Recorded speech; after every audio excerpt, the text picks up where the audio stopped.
My name is Sumay Hussain. I'm 24 years old. I started wearing hijab when I was a child. I can't really remember when. And I wear it because I believe it's something that my Creator wants from me. And I also believe it's a benefit to myself. My name is Sonia Khan. I'm 32.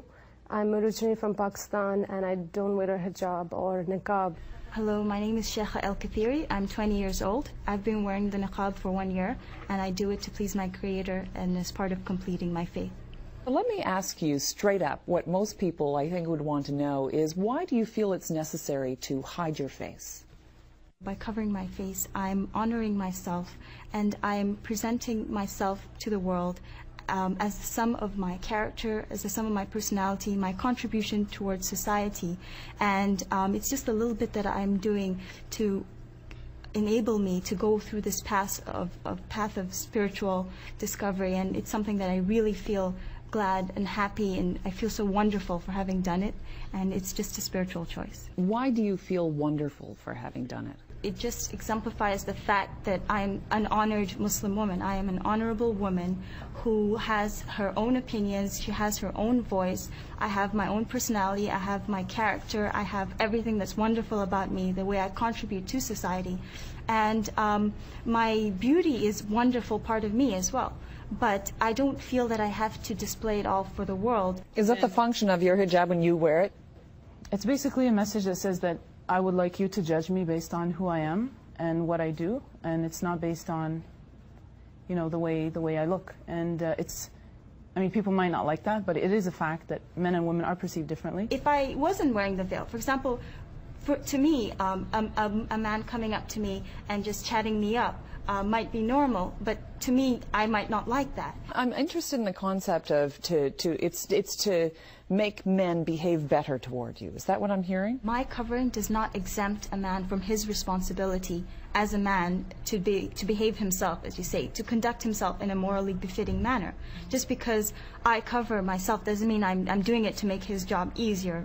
Let me put to you what Jack Straw actually said. He said communities are bound together partly by informal chance meetings between strangers, people being able to acknowledge each other in the street, or being able to pass the time of day together.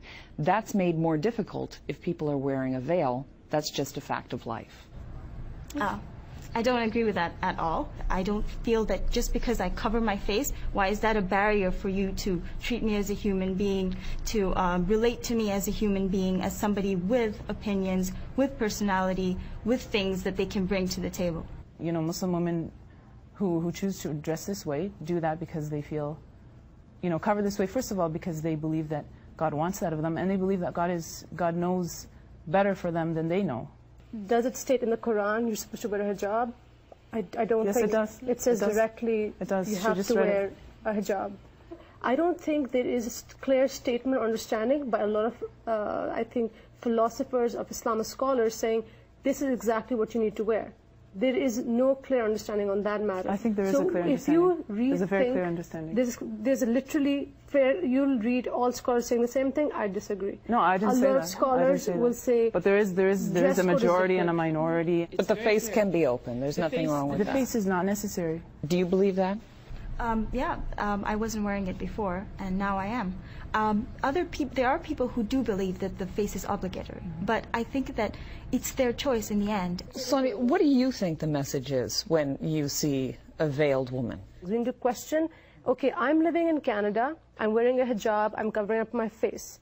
Am I going to be somebody who will bring people together, Jews, Christians, Muslims? I don't think so. Am I going to be the one who will be a philosopher, bringing new ideas to the table, actually getting people to get involved in the community?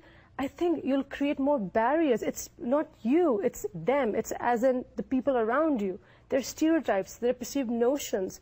All I'm saying is, as a Muslim, you're a missionary at heart.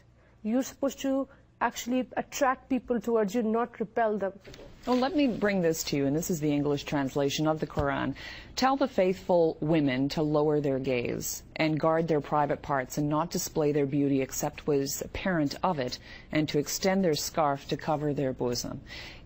Are you not being faithful to the Quran? It doesn't say cover any particular part except for the bosom. So I think it's about the humility of it, and there's no kind of implication of what item do you need to wear. We need to integrate, we need to assimilate, and we need to be able to move from one culture to the other without looking like something out of a different era. I don't think it creates any barriers. I don't think you have to assimilate in all ways. I think you should assimilate in the basic human ways of goodness and helping others, but you shouldn't have to assimilate in your dress, because what is dress? It's just superficial. No, it's not. People always perceive you by what you wear. No one, I'm not talking about your communication. For example, if I'm non-Muslim, I will judge you. I will put a label on you and I'll walk away because how is that our fault, though? It's not your fault, but I think the world has changed, and as a Muslim, you need to represent Islam as an encompassing thing, not an exclusionary thing. You're excluding people in your world. Samaya, you want to say something to that? I think you need to give people a little bit more credit. Like, people are really, they're not that stupid. Like, I mean... You mean the public at large? Yeah, I mean, just because someone's covered up in a certain way, it doesn't mean that everyone is going to see them as someone who's completely weird. But is there discomfort? Can you feel discomfort from people who are not Muslim, who don't understand? If I meet someone who doesn't know anything at all about Islam and has no stereotypes, they're going to be very friendly with me. It's the baggage and it's the stereotypes that make people, you know, defensive and prejudiced and so on. Mm-hmm. I know people are walking, looking at me, don't agree with me. That's totally acceptable. How do you know? I know, because I know that the way they look at me. How do they look at you? Okay, there are a few people who give dirty looks and stuff like that. Mm-hmm. I'm used to it. Most people, they're just curious. They don't know, which is fine too. I wish they would come ask me. I'd love to explain it. Essentially, what Jack Straw was saying, and a lot of people are saying now, is, you know, how can I trust you? How can I get a feel for what you're saying if I can't see the entirety of your face? Well, let me ask you a question. How do you get a feel for what somebody's saying when you talk to them on the phone? And we use telephones like constantly nowadays. People use the internet. Do you believe you're equal to a man? Oh, the thing is that I do believe I'm equal to a man. Why don't men wear the same kind of equivalent if men are equal to women? Why is that? Where is the equality? Let's ask, why do you think that is, that men are not required? Presumably God made, we can all agree on this, God made all of us, right? He made my face, your face, a man's face. Why would he require a woman to cover some aspect of herself and not a man? Covering yourself is something that's natural to us. We cover parts of ourselves that we think is not for public consumption. Mm-hmm. And if people differ on what that modesty is, I think that's totally fine, and I don't see why anyone should have a problem with it. And the issue of equality in dress, I mean, men also have their own dress code that they can't just walk around wearing whatever they want. So if Jack Straw if you were in his office and he said, would you mind removing the veil so I could talk to you in the presence of another woman, what would you say? I would say I do mind. Why does it bother you that I have to remove it in front of you? Can't you communicate with me as a normal human being? I don't think that the fact that I'm wearing a veil prevents you from communicating with me as a normal human being in a normal way. And I don't see why you have to get me to do this thing, to take off my veil.